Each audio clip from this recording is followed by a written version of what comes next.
What is up, guys? Welcome to the channel. Avengers Endgame was today's Sunday. I'm recording this Sunday night. I saw Avengers Endgame on Thursday. That's when I got the popcorn bucket. Thursday. And then I went back on Friday, saw it again. They have the cups. This is from Cineplex in Canada. There's their logo there.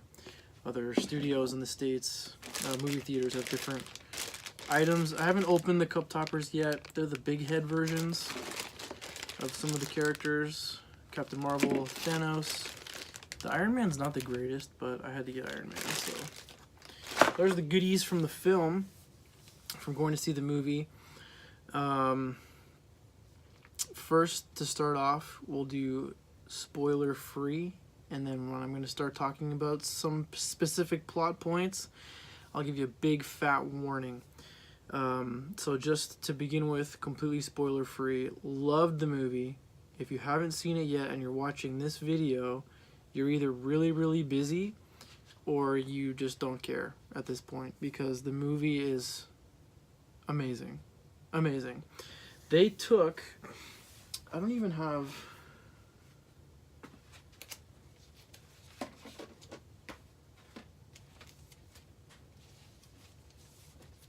so like a crossover event in the comic books, they tried to do that, and not in the way of Infinity War, where it was kind of a crossover.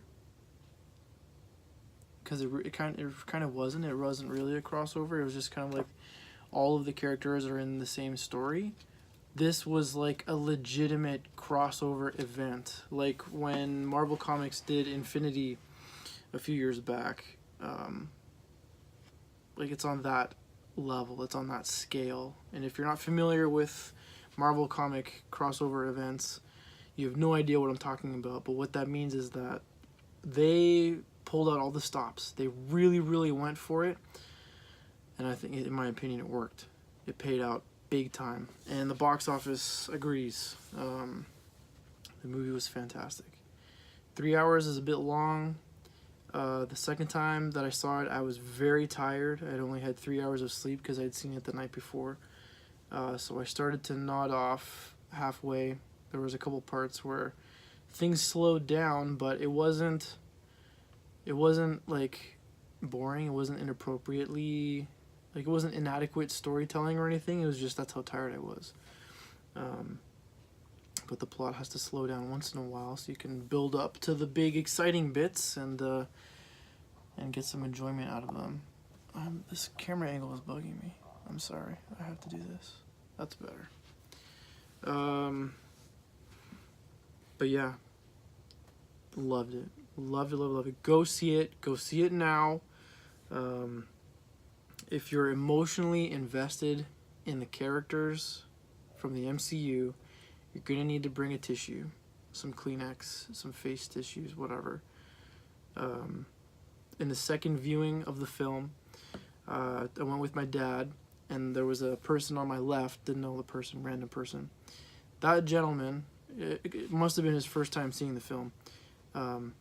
He was weeping. For like the last 20 minutes of the film, he was like crying. Like full on tears. His nose started going. It's heavy. It's heavy. To quote Marty McFly, it's heavy. Okay. I think that's it for my review.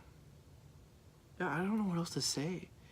It's just like I've got so many questions. So many things happen that I'm like, oh, but what about this? Oh, but what about this? I think it's time we talk about those. Okay, so if you have not seen Avengers Endgame yet, and you're planning on going to see it and you don't want any spoilers, stop the video.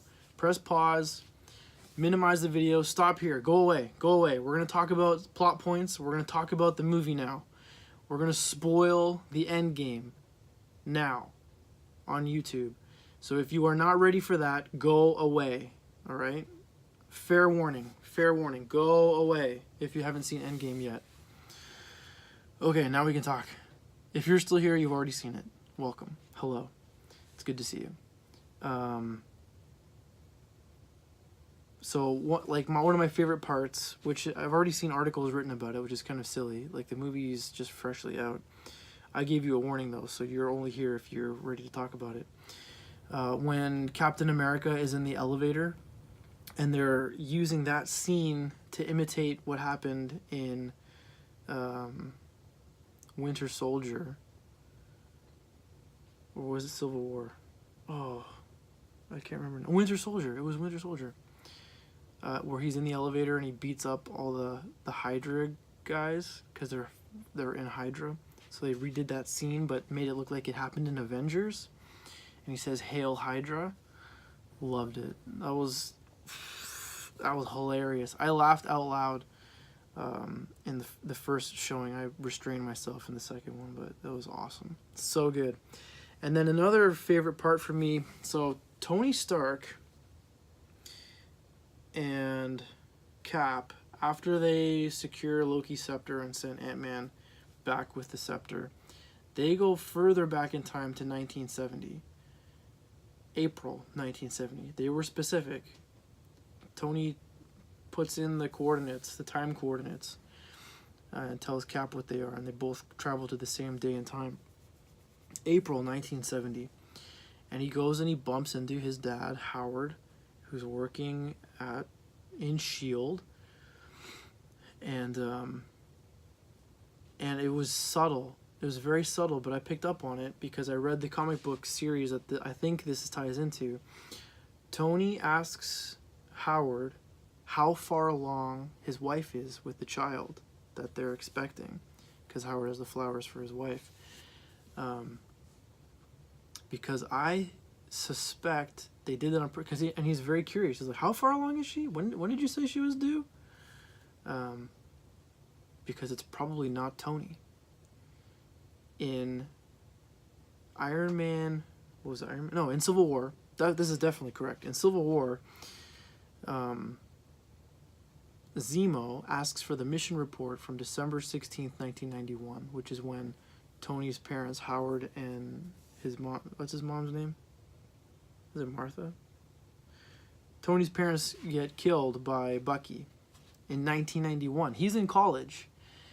Maybe not a freshman. Probably not a senior. So he's in there, so he's like 7. He's probably not 17. Could be 18 or 19. Maybe he's 20. Maybe he's 21 in that scene. But then that doesn't add up. If the child that Howard is talking about in 1970, it gets born in 1970. Remember, it's April 1970. But then in December 1991, Tony Stark is in college. He's maybe 18, maybe 19, maybe 20. It's December in that scene. It's not him. It's an opportunity for them to introduce his brother, which in the comic books is a whole other story arc that they just did a few years back. And I read the first 10 issues or something of it. It was pretty good. I enjoyed it.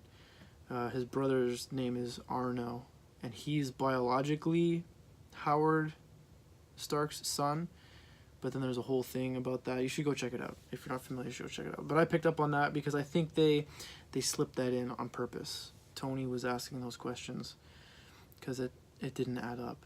It's not the right age. Tony Stark, I don't think in the MCU was born in 1970, but that's pure speculation. That's just a guess. I haven't dove any further. It's just from my memory, my recollection. But then, time travel. Back to the Future, in Back to the Future, which they say in the movie is nonsense. There's ripples. You impact the past, you ruin things. So there's a couple of fundamental problems. Banner explains to the Ancient One that they're going to take the stone to do what they need to do with it, and then they're going to put it back. Great. That works for the Mind Stone, because Banner borrows it from the Ancient One. No problem. That might even work for the Power Stone. the purple one from Guardians of the Galaxy. Pretty sure it's the Power Stone. That works for that one too. No problem. You take it, you put it back. The Mind Stone is in Loki's scepter. The Ether is in liquid form. The Soul Stone on Vormir, how do you put that back?